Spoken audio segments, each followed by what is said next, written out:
여러분은 기적을 경험한 적이 있으신가요? 저는 있어요.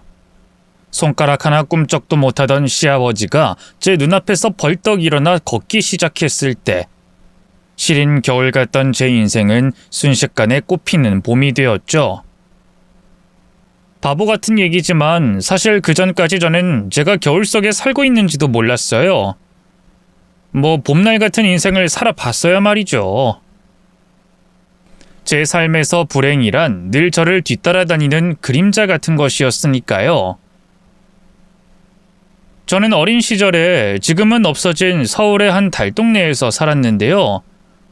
전국 팔도에서 제일 가난한 사람들만 모인 그 동네에서도 제일 가난한 집이 바로 저희 집이었어요. 동네 친구들은 그래도 아버지가 월급이 밀리는 회사원이거나 초라한 구멍가게 사장이거나 하는 시기였는데요. 저희 아버지는 지독한 알코올 중독이라 하루 종일 집에서 술만 퍼먹는 사람이었거든요. 그나마 엄마가 식당 일 하는 걸로 저희 세 식구가 간신히 입에 풀칠하며 살았지만 그마저도 제가 14살 되던 해에 엄마가 교통사고로 한쪽 다리를 잃게 되면서 끝장나 버렸죠. 다행히 나라에서 기초수급처럼 다달이 소정의 돈이 나왔는데요. 세 식구가 먹고 살기엔 어린 반푼어치도 없는 금액이었어요. 심지어 그마저도 아버지가 본인 술 사 먹는 데 다 써버리곤 했죠. 그래놓고는 부끄러운 줄도 모르고 동사무소에 가서 돈 더 내놓으라며 폐악질을 부렸네요. 아니 돈을 왜 더 못 주는데? 내가 분명 석 달 전부터 얘기했잖아. 우리 집 옆에 내 병원비가 너무 많이 나와서 돈이 더 필요하다고. 아이 어르신 자꾸 왜 이러세요? 계속 말씀드렸잖아요. 나라에서 정한 액수가 딱 있어서 거기에 맞춰드리는 거지 저희 마음대로 더 드리고 덜 드리고 못한다고요. 세상에 안 되는 게 어딨어? 위에 내 사정 잘 얘기해서 돈 좀 더 달라고 하면 되잖아. 우리 집 옆에 내 교통사고로 다리 병신되고 딸려는 배골보며 학교 다니는데 나도 겉보기만 멀쩡하지 몸이 아파서 일을 못해요. 이렇게 불쌍한 사람이 셋이나 있는 집구석인데 당연히 수급비도 3배는 더 줘야지. 아이 글쎄 불쌍하다고 더 드리고 덜 드리고 그러는 게 아니라니까요. 이미 수급비에 사모님 장애 연금까지 받고 계시기 때문에 더 도와드릴 수 있는 방법이 없어요. 대신 제가 쌀이랑 김치 더 챙겨 드릴 테니까. 띡! 이게 누굴 거지로 하래? 누가 그딴 잡담 먹을 거 챙겨주면 좋다고 할 줄 알아? 됐고 돈 내놔. 못 내놓겠으면 네 월급이라도 내놔 이놈아. 불쌍하고 어려운 사람들 도우라고 네 월급 주는 건데 이딴 식으로 일할 거면 월급 반납해야지. 아버지는 나라에서 뭔가 지원해준다고 하면 무조건 돈으로만 받으려고 했어요. 밥은 굶어도 술은 먹어야 하는 양반이었기 때문이죠. 생판 남에게도 이러는데 가족들에겐 오죽했겠어요.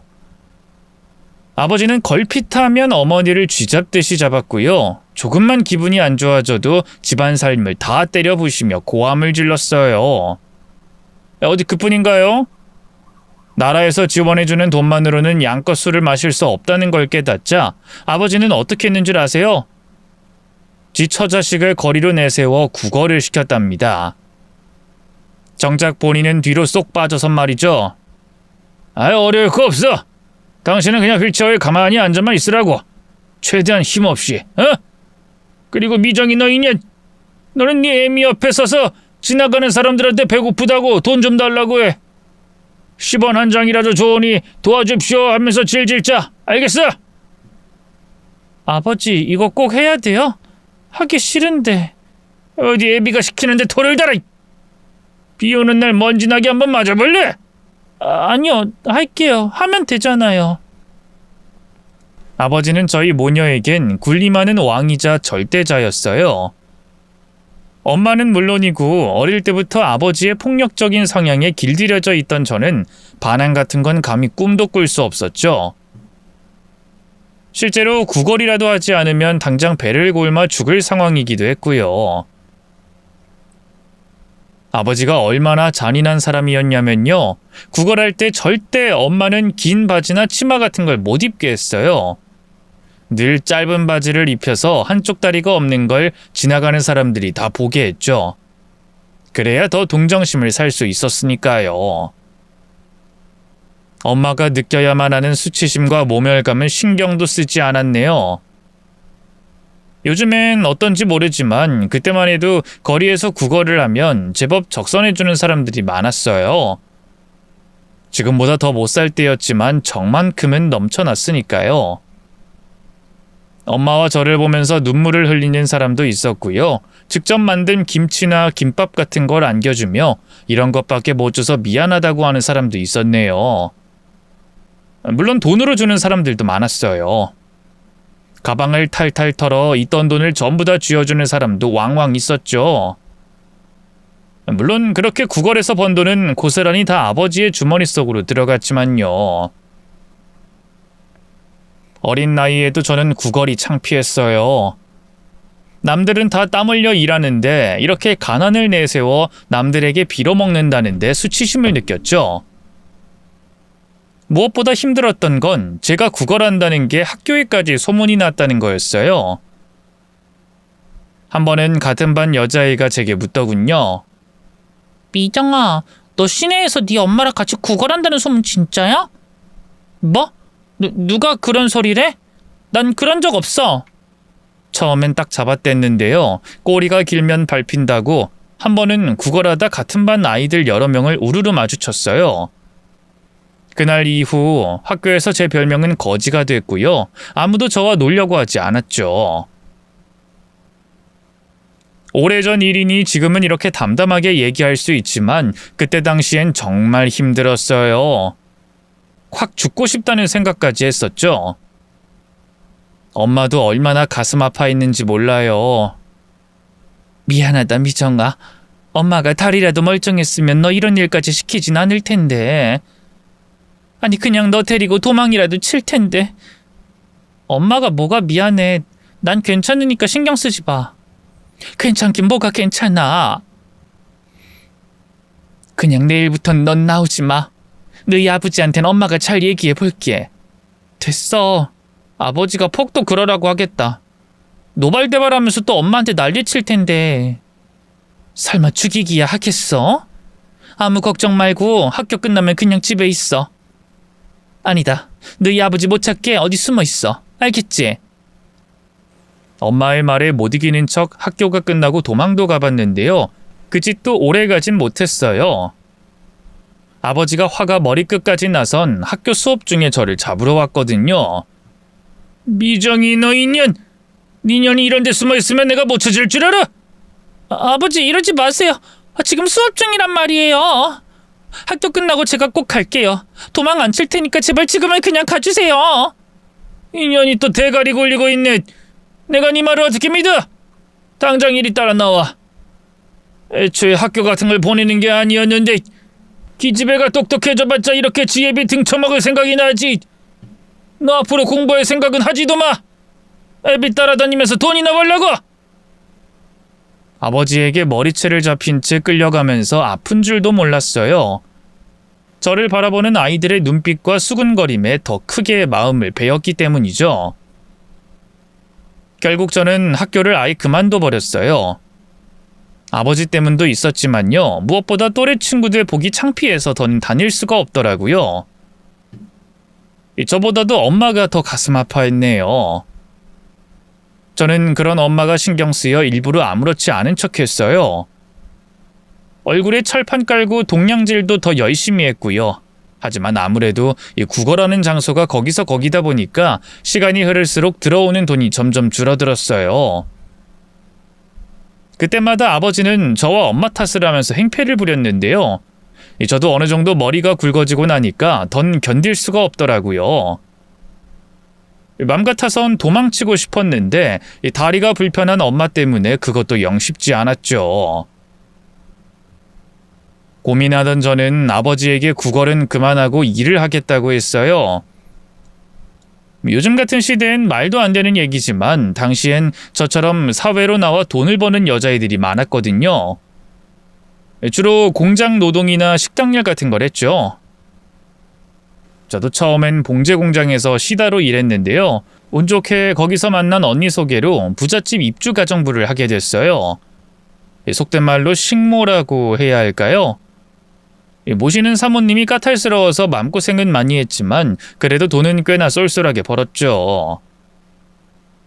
아버지가 절대 그만두지 말라고 무슨 수를 써서든 악착같이 붙어 있으라고 신신당부를 할 정도로 말이에요. 그 시절엔 정말 죽어라 일했던 기억밖에 없어요. 새벽같이 일어나서 밥 차리고 빨래하고 그 큰 집을 쓸고 닦고 마당에 잡초 뽑는 일까지도 오롯이 제 몫이었네요. 주인집 사모님이 어찌나 악독했던지 해가 지고 나서도 이제 그만 가서 쉬란 말을 안 했어요. 어디 그뿐인가요? 새벽에도 제 방문을 두드리면서 약 좀 찾아달라, 얼음 좀 달라, 별의별 걸 다 시켰죠. 그렇게 불행으로만 점철됐던 제 인생에서 유일하게 좋은 일이라 할 만한 건 어떤 분들은 폐륜하라고 손가락질할지도 모르겠지만 익명의 힘을 빌어 솔직하게 말씀드리면 아버지가 돌아가신 거였어요. 20년 넘게 매일같이 술에만 쩔어 계시던 양반이니 죽는다면 술병 때문이 아닐까 했는데요. 이 인생이란 게 참 얄궂어요. 아버지는 어느 새벽 평소처럼 술을 사러 나갔다가 빙판길에 미끄러지면서 뇌출혈이 왔고요. 병원에 입원해 반년을 식물인간으로 살다가 돌아가셨어요. 그래도 자식된 도리로 아버지 마지막 장례까지 치르고 나니 어찌나 살겠던지요. 막혀있던 숨통이 탁 트이는 기분이었죠. 그건 엄마도 마찬가지였을 거예요. 아버지의 영정사진 앞에서 저희 모녀는 서로를 끌어안고 몇 번이고 오열했지만 그게 기쁨과 해방감의 눈물이라는 건 아무도 몰랐겠죠. 그 뒤로도 몇 년은 계속 식모 일을 했어요. 버는 족족 술값으로 써버리던 아버지가 없으니 돈이 착착 모이더군요. 근데 평생 이렇게 남의 집에서 종노릇 하다간 제 명에 못 살 것 같더라고요. 그래서 돈이 어느 정도 모였을 때 작은 칼국수 가게를 하나 차렸어요. 제가 엄마를 닮아서 손맛 하나는 자신이 있었거든요. 몰랐는데 제가 장사에 제법 소질이 있더라고요. 처음엔 가게 월세 내는 것도 힘에 붙였는데 조금씩 입소문이 나기 시작하더니만 나중엔 재료가 없어 못 팔 정도로 손님이 끝없이 몰려들었어요. 물론 그래봤자 동네 장사니 큰 돈을 벌진 못했는데요. 그래도 가게 월세 내고 뭐하고 해도 엄마와 둘이서 먹고 살기엔 충분했죠. 어차피 제가 욕심 많은 성격도 아니라 그거면 됐다 싶었어요. 평생 그렇게 칼국수나 팔면서 엄마와 둘이 오순도순 살았으면 좋았을 것에 20대 중반에 가게 손님이었던 남자와 눈이 맞아 결혼까지 하게 됐네요. 남편은 저보다 6살 연상에 그 시절엔 드물게도 대학까지 나온 남자였어요. 심지어 사업하는 부친 덕분에 경제적으로도 부족한 게 없이 자랐죠. 당연히 시댁에선 저를 엄청나게 반대했는데요.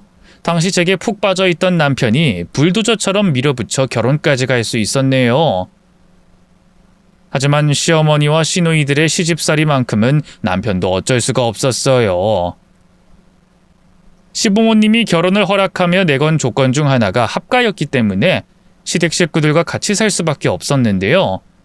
시어머니와 시누이들은 제가 집에 처음 발을 들인 순간부터 저를 곱지 않은 시선으로 봤어요.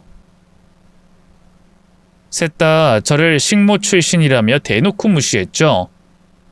어디 그뿐인가요? 집에서 일하던 가정부 아주머니를 하루아침에 해고하고 모든 집안일을 제게 다 떠넘겼네요. 집에 식모가 하나 들어왔는데 굳이 돈으로 사람 쓸 필요가 뭐가 있어? 안 그러니? 시어머니의 비웃음에 저는 아무 말도 못했는데요. 그런 저를 대신해서 남편이 화를 내줬어요. 아니 엄마, 아무리 그래도 이건 아니지. 이 사람이 우리 집에 식모로 들어온 거야? 며느리 팔자가 원래 그런 거야. 나도 처음 이 집에 들어와서 얼마나 고생을 했는데. 거짓말. 나 어릴 때부터 가정부 썼잖아. 내가 모를 줄 알고? 아니 얘가 벌써부터 지 마누라 편만 드네. 아들 꼭 낳아야 한다는 너희 아버지 말에 내가 너 낳으려고 얼마나 고생을 했는데. 이게 아주 지 혼자 잘나서 큰 줄 알지. 아이고, 이래서 아들놈의 새끼 아무짝에도 쓸모없다는 말이 나온 거야. 남편이 조금이라도 자기 편을 안 들어주면 시어머니는 눈물바람을 하셨고요. 심할 땐 머리를 싸매고 드러누워 사흘이고 나흘이고 물 한 모금 안 드셨어요. 그럼 결국 저와 남편이 먼저 숙이고 들어갈 수밖에 없었죠. 그런 상황이 몇 번 반복되다 보니 나중엔 제가 먼저 남편을 말렸어요. 시댁 식구들 앞에선 제 편 들지 말라고. 그래도 당신 마음 충분히 아니까 원망 안 한다고요. 미안해 여보. 내가 못나서. 조금만 기다려줄래? 나 지금 다니는 회사 조만간에 때려치고 이직할 건데 그때 연봉도 크게 올릴 거야. 그럼 아버지 도움 없이도 충분히 집 사서 따로 나가 살 수 있을 거라고. 남편의 그 약속은 제게 유일한 희망이었어요. 시어머니와 시누이들이 아무리 구박해도 꿋꿋하게 버틸 수 있는 힘이 되어줬죠. 하지만 타고나길 못되게 태어난 사람들은 상대가 버티면 버틸수록 더 심술을 부리고 싶어지나 봐요. 시어머니는 삼시세끼를 손 하나 까딱 않고 받아먹으면서도 밥이 되네, 국이 짜네 트집을 잡으셨고요. 시누이들은 그보다 더했어요. 일부러 자기들 옷에 더러운 오물을 묻혀놓고는 제게 그걸 빨라며 던져주곤 했죠. 옳게, 이런 거 신고살이 할 때 많이 해봤지? 얼마나 깨끗하게 빨 수 있을지 기대할게. 능력 좀 살려봐. 어련히 알아서 잘할 수 있지? 땡땡동 박 사장님네서도 잘했다며. 그 집에선 한 달에 얼마나 받았어? 원래 돈 받고 일해야 하는데 꽁으로 일해서 어째? 내가 아버지한테 얘기해서 따로 좀 챙겨줘? 시누이들의 조롱은 저를 무척 비참하게 만들었어요. 하지만 그보다 더 힘들었던 건 시댁 식구들이 저희 엄마까지 무시하는 거였죠. 제가 결혼해 출가 외인이 되면서 엄마는 이모네 집에서 같이 살고 있었는데요. 남편이 종종 가족 외식할 때 엄마도 부르곤 했어요. 자기 있을 때라도 좋은 곳에서 맛있는 음식 많이 드시라고 말이죠. 남편의 그런 배려는 참 고마웠지만 친정엄마가 가고 나서 듣는 시어머니의 흉이 너무 고통스러웠어요. 예, 너네 엄마 다리는 어쩌다 그렇게 된 거라고 했지? 볼 때마다 흉측해 죽겠다. 밥맛이 뚝 떨어져. 저 어릴 때 교통사고를 당하셔서 그래요. 그래? 뭐 유전되는 병이거나 그런 건 아니고? 네? 그런 건 아니에요. 만약 거짓말이면 가만 안 둬. 알아들어? 제가 모멸감에 부들부들 떨기만 하자 옆에 있던 남편이 나서서 시어머니에게 한 소리 했어요. 엄마 그만해. 꼭 그렇게까지 말을 해야겠어? 그래도 이 사람 낳고 키워주신 분인데 왜 그래? 내가 뭘. 원래 이런 건 확실히 해야 되는 거야. 집안 유전자가 얼마나 중요한데. 나중에 너 애 낳는데 선천적인 장애라도 있어봐. 그걸 누가 책임져? 엄마 적당히 하라니까? 남편이 화를 내면 시어머니도 그쯤에서 꽁한 표정으로 입을 다물었는데요. 그렇다고 해서 제가 받은 상처가 사라지는 건 아니었어요. 처음엔 저도 시부모님과 시누이들에게 먼저 다가가 풀어보려고 많이 노력했는데요. 그래도 달라지는 게 없으니 점차 마음의 문을 닫게 되더군요. 몇 년 뒤, 아들이 태어난 뒤에도 시댁 식구들의 기조는 크게 달라지지 않았고요. 저는 남편과 아들, 그리고 저희 친정엄마만을 제 가족이라 여기며 살아갔죠. 그런 제 인생의 전환점이 된 건 시아버지의 갑작스러운 교통사고였어요. 퇴근길에 음주운전하던 트럭에 치여 머리를 크게 다치셨죠. 다행히 생명에 지장은 없었지만 전신마비로 걷지도 못하게 된 건 물론이고요. 손가락 하나마저 꿈쩍할 수 없게 됐네요. 불행 중 다행이라면 식물인간처럼 의식 기능을 상실한 건 아니라는 걸까요? 목 위로는 멀쩡해서 말씀도 예전에 비하면 어눌하지만 하실 수는 있었고요. 식사도 입에 넣어만 주면 스스로 씹어서 삼킬 수 있었어요. 그때까지만 해도 참 천운이다 싶었는데요. 시간이 흐를수록 오히려 그게 저주가 아닐까 싶더군요. 왜냐하면 시댁 식구들이 시아버지를 대하는 태도가 확 달라졌기 때문이에요. 시어머니는 시아버지가 깨어났을 때만 해도 신이시여 감사합니다 하고 눈물까지 흘리며 기뻐했는데요. 정작 시아버지가 전신마비로 병구안이 필요해지자 점점 발길이 뜸해지기 시작했어요. 간병인만 띡 구해놓고 병원엔 와보지도 않았죠. 그건 그 사이 시집가서 살림을 차린 시누이들도 마찬가지였고요. 그건 남편도 마찬가지였는데요. 남편에게는 피치 못할 사정이 있었어요. 갑자기 쓰러진 시아버지를 대신해서 시아버지 사업을 이끌어가야 했거든요. 하지만 평생 셀러리맨으로 살던 남편이 시아버지의 사업을 예전처럼 이끄는 건 무리였어요. 게다가 남편은 사람만 좋지 추진력이 부족하고 귀가 얇아서요. 기존에 있던 경영진들에게 이리저리 끌려다니기만 했어요. 어찌나 스트레스를 많이 받던지 나이 들어서도 풍성한 모발을 자랑하던 사람이 원형 탈모까지 생길 정도였죠. 여보, 나 도저히 못하겠어. 어차피 아버지도 회복될 가능성이 낮은데 그냥 회사 정리하는 게 맞는 것 같아. 그래도 아버님한테 의견을 먼저 물어봐야 하지 않을까? 지금 이 회사 사장은 난데 굳이 아픈 분한테 물어서 뭐해. 괜히 신경이나 더 쓰이게 하는 거지. 그냥 내가 알아서 할게. 엄마랑은 이미 얘기 다 끝냈어. 결국 남편은 손해를 감수하고 시아버지의 사업체를 정리했고요. 그 과정에서 꽤 큰 돈을 잃었어요. 저도 자세히는 모르지만 시아버지의 병원비를 부담하는 것도 힘들어진 모양이더라고요. 시아버지에게 조심스럽게 퇴원하는 게 어떻겠냐고 하더군요. 아버지, 아무래도 병원보다는 집이 낫지 않겠어요? 벌써 입원한 지 1년이 다 돼가는데 아버지도 집이 그리우시죠?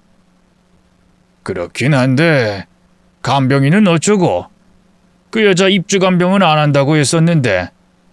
에이, 뭐 간병이 뭐가 필요해요. 집에 엄마랑 이 사람도 있고 또 저도 있는데요. 그렇게 남편은 의사의 만류에도 시아버지를 집으로 데려왔어요.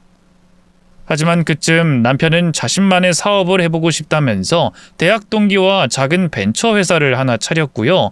어떻게든 회사를 키워보겠다고 일에만 매진하느라 집에도 잘 안 들어왔어요.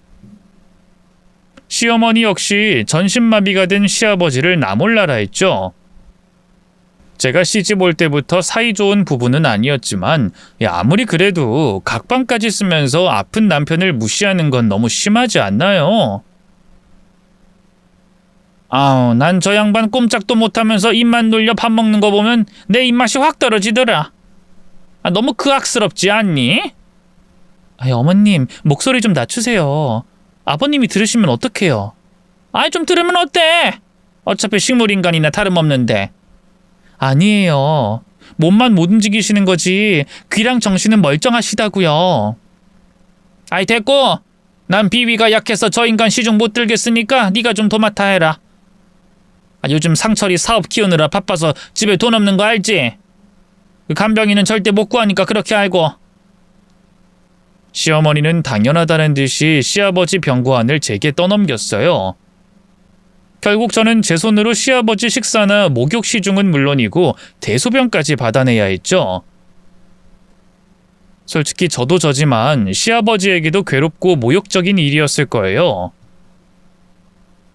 시아버지라고 생판 남이나 다름없는 며느리에게 그런 원초적인 꼴을 보이고 싶으셨겠어요? 차라리 부인이나 자식들이 해주면 나을 텐데 남편은 일 때문에 바쁘고 다른 식구들은 나 몰라라 하니 어쩔 도리가 없었죠. 하지만 남편을 제외하곤 다들 제게 고마워하지도 않았네요. 시집간 시누이들은 거의 매일같이 친정에 드나들곤 했는데요. 시아버지가 대소변을 보면 바로 오만상을 쓰면서 저를 불렀어요. 올게 어딨어? 아버지 똥 싼 것 같아. 냄새나니까 얼른 좀 치워. 제가 지금 빨래 널고 있어서요. 대신 좀 해주시면 안 될까요? 내가 이걸 어떻게 해? 이런 건 며느리가 하는 게 당연한 거지. 안 그래? 제가 호구도 아니고 시어머니와 시누이들의 그런 태도를 보고 있자면 저도 아무것도 하고 싶지 않았어요. 시아버지와 뭐 각별한 사이였던 것도 아니고요. 물론 시아버지가 다른 시댁 식구들처럼 저를 대놓고 괴롭히거나 한 적은 없지만요. 그렇다고 해서 이 따뜻한 위로의 말씀 한마디 건네신 적도 없었으니까요. 하지만 시아버지가 몸이 불편한 친정엄마와 겹쳐 보이기도 했고요. 무엇보다 남편이 당신만 믿는다면서 의지하는데 외면하기가 어려웠어요. 여보 알지? 내가 당신 때문에 아버지 저렇게 되고 나서도 버틸 수 있는 거. 힘들겠지만 조금만 더 고생해줘. 내가 이번 사업만 성공하면 당신 꼭 호강시켜 줄 테니까. 아이고 호강은 바라지도 않네요. 아버님 이렇게 되셨으니까 이제 분가도 물 건너 간 거고. 그냥 좀 집에 자주 들어오기나 해. 보고 싶으니까. 어쩌지. 나도 당신 너무 보고 싶은데 당분간 칼퇴는 힘들 것 같아. 지금 공들이고 있는 거래처가 있어서 여기랑 계약 꼭 따내야 하거든. 대신 계약 따내기만 하면 그땐 숨 좀 돌릴 수 있을 거야. 며칠 휴가도 낼 수 있을 거고. 하지만 남편은 공들이던 거래처를 다른 회사에 빼앗겨 버렸어요. 구두 계약까지 한 상태였기 때문에 이미 물건 발주까지 들어가 있던 상황이었는데 결국 물건은 다 재고로 쌓이게 됐고요. 그건 고스란히 빚으로 돌아왔죠. 그러자 당장 남편이 매달 주던 생활비도 뚝 끊기게 됐고요. 급한 대로 시어머니가 친척들에게 돈을 빌렸지만 내 식구가 먹고 살기엔 빠듯한 건 사실이었어요. 무엇보다 시아버지가 중증 환자였으니까요. 그때부터 시어머니는 대놓고 시아버지를 핍박하기 시작했어요. 아니 무슨 노인네가 반송장이 돼서도 저렇게 먹성이 좋아? 손가락 하나도 꼼짝을 못하면서 입은 잘만 놀리네. 아유 돈으로 한 사람은 저게 다 얼마야? 꼴 보기 싫어. 그럴수록 시아버지는 점점 더 제게 의지하게 됐어요. 한 번은 시아버지에게 평소처럼 밥을 먹여드리는데요. 시아버지가 물끄러미 저를 보더니만 그러시더군요. 고맙다 어머마. 그리고 미안했다. 미안하다가 아닌 미안했다. 과거형으로 말씀하신 걸 보면 시아버지는 지금 자기가 짐이 되는 걸 사과하시는 게 아니었어요. 과거 시어머니와 시누이들의 괴롭힘에서 저를 지켜주지 못했던 걸 사과하시는 거였죠. 사과하지 마세요, 아버님. 저희는 한 식구잖아요. 어려울 때일수록 더 서로 의지하고 기대하죠. 애써 웃으며 얘기하니 시아버지의 눈시울이 붉어졌어요. 저는 아무 말 없이 그런 시아버지의 손을 꽉 잡아드렸죠.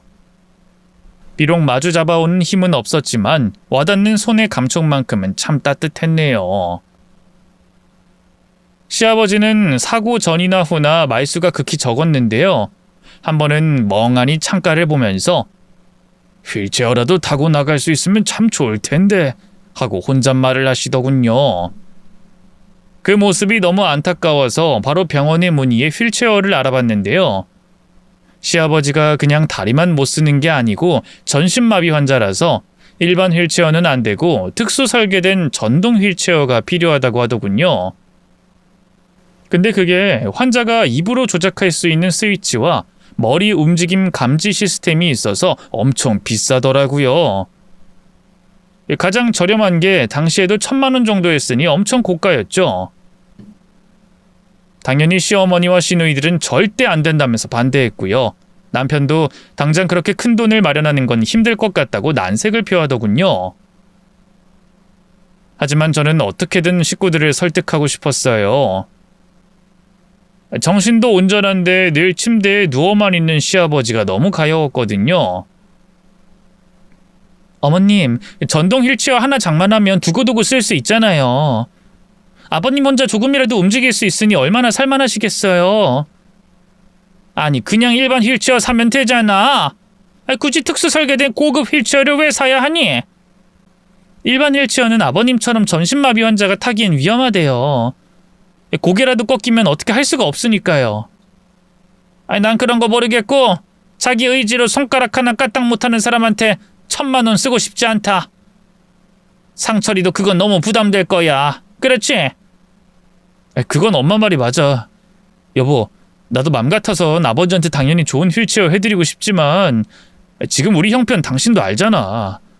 당장 휠체어가 없다고 아버지 건강에 큰 문제가 생기는 것도 아니고. 그래, 뭐 당신까지 그렇게 말한다면 알겠어. 결국 저도 포기할 수밖에 없었는데요. 그로부터 한 달 뒤가 공교롭게도 시어머니 생신이었어요. 가게의 상황이 상황인 만큼 성대하게 차려드리진 못하겠구나 싶었는데요. 웬걸 시어머니는 어디서 돈이 났는지 고급 한정식 집에서 지인들을 불러 모아 성대한 생일 잔치를 열었고요. 심지어 며칠 뒤엔 생일 기념으로 해외여행까지 다녀오겠다고 하더군요. 그것도 유럽을 말이죠. 아니 내가 지금 아니면 또 언제 유럽을 가보겠니? 더 나이 들기 전에 꼭 가봐야지. 아니 근데 혼자는 너무 힘들 것 같고 상철이 지금 일 쉴 때 잠깐 같이 좀 다녀오마. 솔직히 남편만 쏙 데리고 간다는 것도 너무 얄미웠는데요. 그보다는 시아버지 휠체어 살 돈도 없다고 해놓고 무슨 돈으로 여행을 간다는 건지 궁금했네요. 하지만 은근슬쩍 물어봐도 시어머니는 대답을 피할 뿐이었어요. 남편도 시어머니가 따로 모아둔 비상금인 것 같다고 자기도 잘 모르겠다고 했고요. 어쨌든 이 사실을 알게 된 시누이들이 자기들도 가고 싶다면서 여행에 끼어들었고요. 저는 당연히 시아버지와 함께 집에 남으려고 했는데요. 웬걸 시아버지가 그 여행을 꼭 따라가고 싶다고 하시더군요. 시어머니가 자기를 홀대하고 핍박해도 한 번도 뭐라 하지 않던 분인데 처음으로 시어머니에게 부탁하시더라고요. 임자, 내가 앞으로 살면 더 얼마나 살겠어? 죽기 전 마지막 소원이라 생각하고 같이 가면 안 될까? 말이 되는 소리래요. 자기 힘으로는 밥숟가락도 못 들면서 어떻게 비행기를 탄다고? 그럼 꼭 먼 곳이 아니라 국내라도 좋으니까 이 가까운 바다라도 보고 오자고. 더 늦기 전에 꼭 당신하고 애들하고 추억을 만들고 싶어. 시아버지는 간절하게 애원했지만 시어머니는 질색을 했어요. 그건 시누이들 역시 마찬가지였죠. 애초에 저희 엄마를 대하던 것만 봐도 장애인에 대한 혐오가 엄청나던 사람들이니까요. 시아버지에 대해서도 예외가 없더군요. 결국 시어머니와 시누이들은 유럽 여행을 취소하지 않았고요. 남편 역시 여자들의 등살에 못 이겨 짐을 싸야만 했죠. 여보 미안해. 나라도 엄마랑 누나들 말려야 하는데. 알잖아 우리 집안 여자들 기센 거. 알겠으니까 너무 걱정하지 마. 아버님은 내가 잘 풀어드려 볼게. 고마워. 당신만 믿을게. 선물 사올 테니까 기대하고 있으라고. 마침내 여행 당일이 밝았어요. 시댁 식구들은 참 요란하게도 짐을 싸선 공항으로 출발했고요. 저는 그들을 배웅하며 마음을 다잡았어요. 이럴 때일수록 더 밝게 행동해서 시아버지의 기분을 풀어드려야겠다고 생각했죠. 아버님 배고프지 않으세요?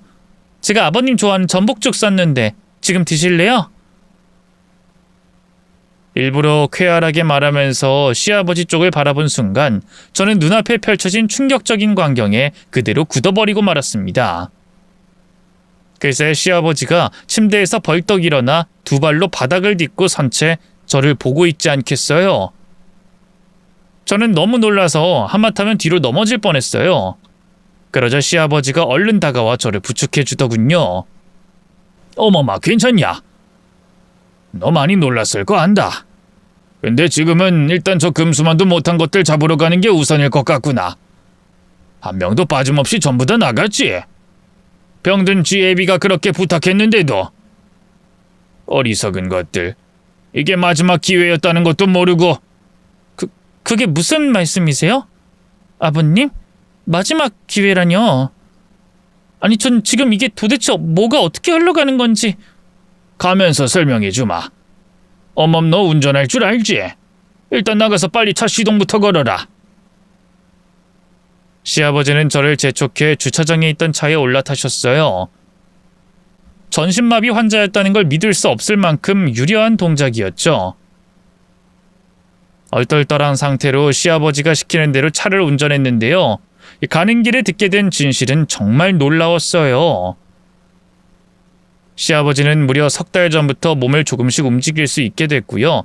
한 달 전부터는 완전히 몸에 마비가 풀려 걷고 뛰는데 전혀 지장이 없었다고 하더군요. 식구들 몰래 따로 병원에 가서 진찰도 받았는데요. 병원에서도 기적이라며 놀랐다고 하대요. 근데 왜 진작에 말씀 안 하신 거예요?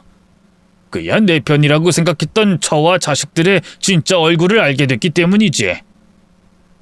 너도 알잖니? 그것들이 날 얼마나 홀대하고 구박했는지. 그래도 그동안 살아온 정이 있어 마지막 기회를 주려고 여행 얘기를 꺼냈던 건데 역시나 자기들 손으로 마지막 기회마저 날려버렸구나.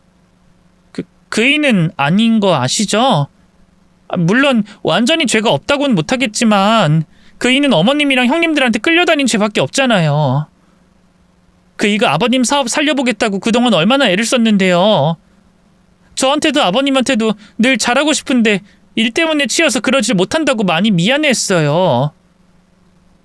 복수를 다짐하는 시아버지의 두 눈이 너무 매서워서 저도 모르게 남편을 변호했는데요. 시아버지는 이렇다 할 말씀 없이 침묵할 뿐이었어요. 뭐라고 입을 더 열고 싶었지만 어느새 공항이 코앞이더군요. 제가 주차장에 차를 세우자마자 시아버지가 다시 입을 열었어요. 자, 이제 상철이든 누구한테든 전화 좀 걸어봐라. 다행이랄지 불행이랄지 시댁 식구들은 아직 출국하기 전이었어요. 공항 식당가에서 밥을 먹고 있다고 하더군요. 시아버지가 시키는 대로 가타부타 말없이 전화를 끊고요. 바로 공항 식당가로 향했어요. 당신이 여기까지는 왜 왔어? 뭐 할 말 있으면 전화로... 저를 보고 말을 걸던 남편은 뒤에 나타난 시아버지를 보고 입을 떡 벌렸어요. 옆에 쪼르르 앉아있던 시어머니와 시누이들 역시 사색이 된 건 마찬가지였죠. 경악스러운 침묵이 지나간 후 먼저 입을 연 건 시어머니였어요. 아니, 당신이 어떻게 두 발로 서 있는 거예요? 지금 그게 중요해? 그래, 내 돈으로 호의호식 하다 못해 이젠 유럽 여행까지 가려고. 누가 보내준대? 당신 돈이라뇨? 이건 내가 친정에 얘기해서. 어디서 거짓부랑을 해? 비행기 값만 돈 1,000만 원이 넘게 들었을 텐데 돈 한 푼 없는 당신 친정에서 퍽도 대줬겠다. 상철이랑 둘이서 작당하고 내 주식 몰래 팔아치운 거 내가 모를 줄 알아? 그 말에 시어머니는 물론이고 저도 깜짝 놀랐어요. 알고 보니 시아버지가 노후 대비용으로 주식을 3억 원 넘게 사서 묵혀둔 계좌가 있었는데요. 시어머니가 그걸 알고 몰래 빼돌려 목돈을 마련했더라고요. 그래놓고는 제게는 돈이 없다며 우는 소리란 거였죠. 이미 김 변호사 통해서 증거까지 싹 다 수집해뒀으니까 잡아댈 생각은 마. 이거 횡령 배임으로 고소도 가능하다는 걸 무식한 옆에 내가 알지 모르겠네. 고소장하고 이혼소장 같이 보낼 테니까 그런 줄 알라고. 여보, 당신 농담하는 거죠? 아무렴 우리가 같이 산 세월이 있는데 고작 주식 좀 판 거 가지고. 같이 산 세월? 그래, 그 세월이 있기에 당신한테 기회를 줬던 거야. 마지막으로 나 데리고 여행 가겠다 하면 용서해 주려고 했어. 하지만 그 기회를 걷어차 버린 건 당신이야. 상철이랑 니들도 마찬가지고. 다들 그렇게 유럽 여행이 가고 싶었어? 그래, 어디 한번 가봐. 근데 여행은 남의 돈 말고 자기들 돈으로 가야지. 안 그래? 저는 몰랐는데 시아버지에겐 그때까지도 꽤 많은 재산이 남아 있었어요. 근데도 시어머니는 그걸 계속 제게 비밀로 한 거였죠. 시아버지는 그 자리에서 바로 카드사에 전화를 걸어 본인 명의로 된 모든 카드를 정지시켰고요. 은행에도 연락해 모든 자금 인출을 막아버렸네요. 그동안 시아버지의 돈으로 호의호식하던 시댁 식구들은 한순간에 거지 신세가 된 거예요. 그제야 시어머니는 여행이 문제가 아니라는 걸 깨달았나 봐요. 주변에서 수근거리며 지켜보는 사람들이 있다는 것도 아랑곳 않고 갑자기 털썩 무릎을 꿇을 터군요. 여보, 영감, 내가 다 잘못했어요. 내가 그러려고 그런 게 아니라 상철이 이놈이 날 부추겨서 그래서 그런 거예요. 옆에 있다가 불똥을 맞게 된 남편이 펄쩍 뛰었어요. 엄마 무슨 말 하는 거야? 난 그냥 엄마가 나 없으면 여행 안 간다고 하니까 어쩔 수 없이 따라 나섰던 건데. 아버지 저 아시죠? 전 일이 바빠서 그렇지 어떻게든 아버지 살피려고 했다는 거. 아버지 옆에서 매일같이 병고 안 하던 사람이 누구예요? 이 사람 아니에요? 남편은 허둥지둥 시어머니를 밀어내고 저와 시아버지 쪽으로 다가왔어요. 그리고는 얼른 제 어깨를 감싸쥐고 어색한 표정으로 시아버지를 바라봤죠. 그러자 시아버지가 코웃음을 쳤어요. 날 보살핀 게 네가 아니라 어머니인데 네가 뭐라고 당당하게 그러? 에이 아버지, 부부는 일심동체라잖아요. 제가 다 이 사람한테 잘하니까 이 사람도 아버지한테 효도한 거죠. 뭐? 네가 어머니한테 잘했다고? 육아고 살림이고 다 맡겨두고 뒤에서 무시했으면서. 시아버지의 갑작스러운 지적에 남편의 얼굴이 사색이 됐어요. 그러자 벙친 표정으로 지켜만 보던 시누이들이 끼어들더군요. 맞아 정상철, 이제 와서 우리 버리고 너 혼자 살려고 해? 너 앞에서만 좋은 남편인 척했지 허구한 날 뒤에선 같이 네 와이프 욕했잖아. 멍청해서 조금만 편들어주면 네가 시키는 대로 다 한다고. 살림하고 애 키워주고 아버지 수발까지 들어줘서 공짜 식모나 다름없다고. 그래놓고 이제 와서 무슨 세탁을 하려고? 내 말이 지 장모도 일부러 조롱하려고 맨날 우리 밥 먹는데 부르는 거라고 낄낄댔으면서. 시누이들의 말에 저는 두 다리가 휘청할 정도로 큰 충격을 받았어요. 제 어깨를 끌어안고 있던 남편을 밀쳐내고 물었죠. 지금 이게 다 무슨 말이야? 진짜야? 진짜 뒤에선 그렇게 말하고 다녔어? 여보, 그러니까 그게... 남편은 하얗게 질린 채 제대로 된 변명조차 하지 못했어요. 그렇다는 시인이나 다름없는 반응이었죠. 남편의 배신은 거기서 끝이 아니었어요. 잠자코 그 모습을 지켜보던 시아버지가 품에서 서류 봉투를 꺼내 제게 내밀더군요. 어머마, 너는 너한테 비밀로 할 수가 없을 것 같구나. 이놈이 너한테 무슨 짓을 했는지 아냐? 저는 떨리는 손으로 시아버지가 내민 봉투를 열어봤어요. 그 안엔 충격적이게도 남편이 다른 여자와 찍힌 사진이 여러 장 들어있었죠. 찰싹 달라붙어 있는 게 한눈에 봐도 보통 사이가 아니었네요. 상철이 이놈 다른 여자가 있었다. 그동안 사업한다는 핑계로 계속 이 여자를 만나고 다녔더구나.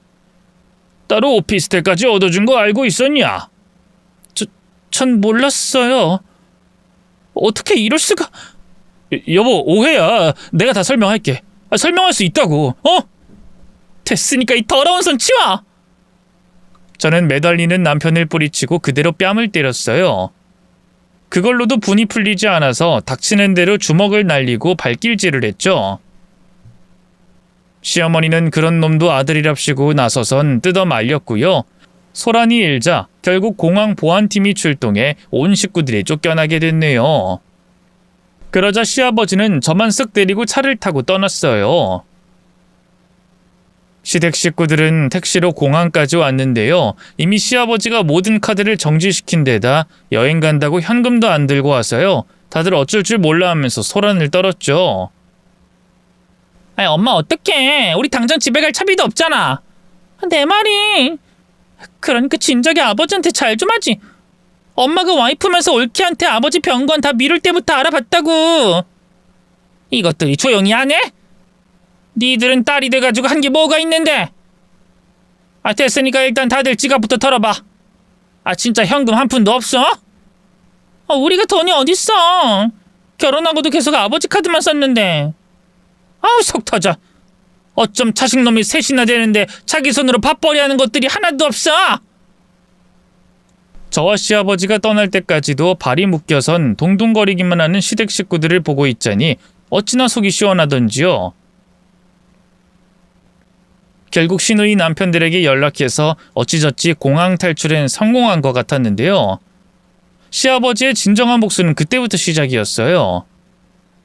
시아버지는 일단 집에 도착하자마자 문을 걸어 잠그고 남편과 시어머니에게 절대 문을 열어주지 않았어요. 그래도 그 인간들이 포기하지 않고 앞에서 버티고 있자 사람을 시켜 집을 부동산에 내놨죠. 시세보다 저렴하게 내놔서 그런지 바로 집이 팔렸고요. 시아버지는 바로 저희 친정 근처에 단독주택을 구해 저와 손주만 데리고 이사하셨네요. 뿐만 아니라 이모와 살던 친정엄마까지 데려와 같이 살게 해주셨죠. 정말 얼마나 감사했는지 몰라요. 시아버지는 제가 거둔 대로 뿌리는 것뿐이라고 했지만요. 네가 내게 해준 것에 비하면 아직 반도 다 못 갚았다. 기대하거라. 알았지? 알고 보니 시아버지에겐 가족들에게 말하지 않고 있던 재산 수십억 원이 더 있었어요. 시아버지는 그 돈 중 일부를 떼서 제일 비싼 로펌 변호사를 선임했고요. 바로 시어머니와 남편을 횡령 배임 등으로 고소했죠. 예고했던 대로 시어머니와의 이혼 소송 역시 진행했는데요. 시어머니가 시아버지 병간호를 등한시한 데다 따로 재산까지 빼돌렸었기 때문에 압도적으로 불리했어요. 결국 시어머니는 시아버지에게 이혼당한 것도 모자라 실형으로 형까지 살게 됐죠. 남편은 운 좋게 벌금형에 그쳤지만 당장 돈 한 푼 없으니 어쩔 줄을 몰라 하더군요. 이 경우 보통 재산 압류가 진행되는데요. 남편이 재산이랄 게 뭐 있어야죠. 그동안 줄곧 시아버지 등골만 빼먹으며 살아온 인생이었으니까요. 결국 남편은 버티고 버티다 노역장 신세를 지게 됐어요.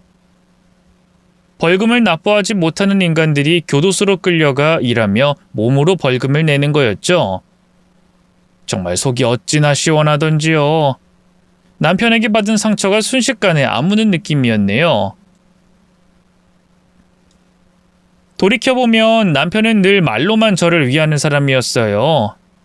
정작 행동으로 보여준 건 아무것도 없었는데 남편의 그 이중적인 행태를 진작에 알아차렸어야 하는 건데 뒤늦게 각성한 저는 남편과 바람핀 상간녀도 그냥 두지 않았어요. 그 상간녀가 남편이 유부남이라는 걸 모르고 만났으면 모를까 다 알면서도 계속 관계를 유지했던 거더군요. 심지어 본인도 가정이 있는 유부녀였어요. 그 남편도 저처럼 아무것도 모르고 있는 눈치더군요. 제 가정은 이미 파탄났는데 상간녀만 잘 살게 둘 순 없잖아요. 저는 상간녀에게 따로 소송을 걸었고요. 시아버지의 도움으로 어렵지 않게 승소할 수 있었어요. 상간녀는 제발 자기 남편한테만은 알리지 말아달라며 빌더군요. 사모님, 제발 한 번만 용서해 주세요. 전 진짜 아무 잘못 없어요. 그 인간이... 그러니까 사모님 남편이 저를 먼저 꼬신 거라고요. 전 계속 거절했어요. 그러다 술 먹고 실수로 그만... 참나, 실수요? 어떻게 하면 실수로 가정이 있는 남자와 하룻밤을 보내고 그 뒤로도 계속 만남을 갖죠? 실수는 길 가다 다른 사람 밟는 정도가 실수고요. 당신이 한 짓은 실수가 아니라 파렴치한 상간짓이에요. 잔말 말고 죗값 달게 받아요. 그쪽 남편한테도 물론 알릴 거고요. 그러자 상간녀가 파르르 떨면서 악을 썼어요.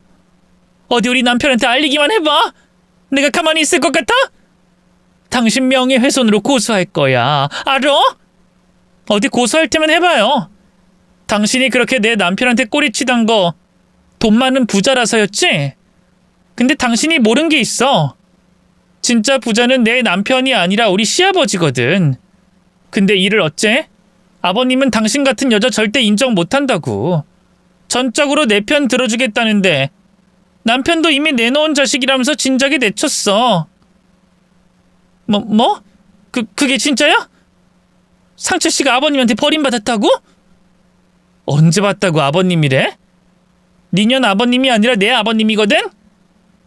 아버님이 이미 나한테 우리나라에서 제일 비싼 로펌 변호사도 붙여줬어. 두고 봐. 내가 질 일은 절대 없을 거야. 호언장담한 대로 저는 상간녀가 건 명예훼손에서 당당하게 이겼어요. 결국 상간녀는 소송비만 고스란히 끌어안은 채 남편한테서 이혼당했고요. 직장도 그만두고 도망치듯 고향으로 내려가 버렸죠. 시어머니는 이혼당하고 교도소 들어갔지, 남편은 노역 살고 있지, 상간녀는 쫓겨났지. 시누이들도 그제야 정신이 번쩍 들었나 봐요.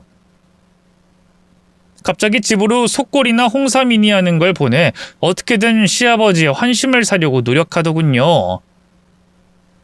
그래도 시아버지가 꿈쩍도 않자 급기야 제게 연락들을 해대더라고요. 올케가 아버지한테 말 좀 잘해줘. 그래도 올케 말은 좀 들으실 거 아니야. 제가 왜 그래야 하는데요? 뭐? 올케 정말 이럴 거야? 잘 생각해. 아버지 자식은 어디까지나 우리라고. 막말로 상철이랑 올케가 이혼하면 올케도 아버지랑 그냥 남남일 뿐이야. 옆에 붙어있는다고 뭐 떡국물이 떨어질 것 같아? 어림도 없는 소리. 그리고 올케 솔직히 말해봐. 아버지 계획 다 알고 있었지? 아버지가 올케한테까지 비밀로 했을 리 없잖아. 그럼 적어도 미리 말은 해줬어야지, 안 그래? 참나. 그래요. 아버님이랑 저는 따지고 보면 남남이죠. 하지만 친딸인 형님들이 아버님한테 저보다 잘한 게 뭐가 있는데요? 아버님 전신마비로 꼼짝도 못할 때 옆에서 수발 들고 똥오줌까지 받아낸 거 저예요. 근데 형님들이 언제 고맙다는 말 한마디 한 적이 있나요? 며느리로서 당연한 일을 하는 거니까 생색내지 말라고 했죠? 그건 어쩔 수 없잖아. 딸을 괜히 출가 외인이라고 하겠어? 우리 다 시집가서 시댁 식구들 수발 들고 애들 챙기느라. 올케도 같은 여자로서 이해하잖아. 아니요, 전 이해 못하겠는데요. 전 여전히 저희 친정 엄마한테 꾸준히 안부 묻고 찾아뵙고 하면서 잘 챙기고 있거든요. 먼저 부모 처식 간에 연을 끄는 건 형님들이에요. 그러니까 더는 저한테 이렇게 연락해서 귀찮게 하지 마시고 알아서 살 길들 찾으세요. 그렇게 저는 시누이들과 매몰차게 연을 끊어버렸는데요. 그 인간들은 그래도 정신을 못 차리더군요. 노역 살고 나온 남편과 공모해 시아버지가 돌아가시면 유류분 청구 소송을 걸 작당을 하더라고요. 어떻게 알았냐고요? 남편이 직접 찾아와서 나불대더라고요. 그러니 자기를 용서하고 잘하라며 큰 소리를 치면서요. 여보, 진짜 줄 잘 서야 돼. 지금 아버지만 믿고 그러나 본데 80 먹은 노인네가 앞으로 몇 년이나 더 살 것 같은데. 원래 사람이 죽을 때가 되면 잠깐 기력 찾는 거 몰라? 아버지도 지금 그런 거라고. 전신마비 풀렸다고 이렇게 기세등등하게 나올 게 아니란 말이야. 당신은 정말 이번 일로 배운 게 하나도 없구나. 그게 자식으로서 할 말이야? 됐고 앞으로 더는 연락하지 마. 당신 정말 이럴 거야? 나 그 여자하고도 완전히 정리했어. 다시 당신하고 잘해볼 마음 있다고. 나중에 내가 아버지 유산 물려받고 나서 뒤늦게 피눈물 흘리지 말고 지금이라도 나한테 잘못했다고 해. 어? 개소리하고 있네. 썩 안 꺼져? 저는 소금까지 뿌려 남편을 내쫓았고요. 서류상으로도 남편과 완전히 남남이 됐어요. 처음엔 싫다던 남편도 나중엔 좋다고 이혼서류에 도장을 찍더군요. 아마 시어머니와 시누이의 부추김이 있었을 거예요. 제가 아예 외부인이 되면 시아버지 유산을 물려받을 수 없으리라는 계산에서 말이죠. 하지만 시아버지는 이미 다 계획해둔 바가 있었어요. 그건 바로 전 재산을 저희 아들에게 물려주는 거였는데요. 그냥 물려주신 게 아니라 신탁사를 통해 수익자를 아들로 지정하는 방식을 택하셨죠. 아들이 성인이 될 때까진 제가 법적 보호자로 대리 역할을 했는데요. 잘은 모르지만 변호사 말로는 신탁 재산은 유류분 청구 소송 대상이 아니기 때문에 시댁 식구들이 한 푼도 가져갈 수 없다고 하더군요. 어디 그뿐인가요? 시아버지는 갖고 있던 자신의 보험 수익자도 전부 저로 바꾸셨어요. 이 사실을 안 시댁 식구들은 당연히 난리를 쳤죠. 당연히 소송도 걸었는데요. 시아버지가 변호사와 함께 워낙 철두철미하게 준비했기 때문에 당연히 시댁 식구들이 패소했어요. 원래 사람이 궁지에 몰리면 독을 품는다고 하잖아요. 야, 안 그래도 사업이 망해 빚더미에 올라있던 남편은 어떻게든 복수하겠다면서 길길이 날뛰기 시작했어요. 이대로 누나들이랑 내가 가만히 있을 것 같아? 복수할 거야. 무슨 수를 써서라도 죽여버릴 거라고! 해볼 수 있으면 어디 해봐. 난 하나도 무섭지 않으니까. 복수도 재주가 있어야 하는 거야. 평생 아버님 등골 빨아먹으면서 기생충처럼 살았던 당신네들이 복수라고 스스로 할 수 있을 것 같아? 내가 장담하는데 절대 못할걸? 실제로 시댁 식구들은 그날 이후 제게 그 어떤 흠집도 내지 못했어요. 전시모는 시아버지에게 이혼당하고 얼마 안 돼 풍이 와서 들어 누웠는데요. 당연히 시누이들과 남편은 나몰라라 했고 몇 달 안 돼 세상을 떠나고 말았어요. 전 남편은 큰 시누이 집에 얹혀 살다 쫓겨나 지금은 배달 일을 하고 있는데요. 사업 망한 빚 때문에 아직도 라면만 먹고 산다 하더군요. 부유했던 친정 때문에 시댁에서 큰 소리 펑펑 치고 살던 큰 시누이는 또 어떻고요? 지금 시댁하고 남편한테 기도 못 펴고 산다고 하더군요. 작은 시누이는 그 성질머리를 못 이겨 결국 이혼당하고 지금은 애 둘 키우며 힘들게 살고 있고요. 인과응보란 이럴 때 쓰는 말이겠죠? 현재 저는 아들과 둘이 살고 있어요. 시아버지는 몇 년 전 별세하셨는데요. 눈을 감으시는 그 순간까지도 제 걱정을 하셨죠. 어머마, 나 가고 나면 그 사람이랑 자식놈들이 눈이 벌게져선 달려들 거야. 내 이미 변호사와 만반의 준비를 해뒀다만 그래도 한동안 많이 힘들 거다. 그래도 잘 버텨내야 해. 알았지? 아버님, 걱정 마세요. 저 보기보다 독하잖아요. 성혁이랑 둘이 잘 이겨내 볼게요. 그래. 그래도 성혁이가 있어서 좀 안심은 되는구나. 그동안 참 고맙고 미안했다. 내가 사고로 드러누워서 마누라고 자식놈이고 사람 취급도 안 해줬을 때 유일하게 날 지켜준 게 어멈 너뿐이었지. 내가 지금 이렇게 평화롭게 떠날 수 있는 것도 다 그 덕분이야. 내 이 은혜는 죽어서도 잊지 않으마. 그렇게 시아버지를 보내고 한동안 많이 힘들었어요. 제겐 돌아가신 부친보다도 더 아버지 같았던 분이었으니까요. 하지만 슬퍼할 새도 없었어요. 전 남편과 전 시누이들이 시아버지가 돌아가신 걸 알고 또 한 번 유류분 청구 소송을 걸었거든요. 장례식장엔 오지도 않은 인간들이 어쩜 그럴 수가 있는지. 하지만 이미 시아버지가 변호사와 대위를 해둔 덕에 단 한 푼도 빼앗기지 않을 수 있었네요.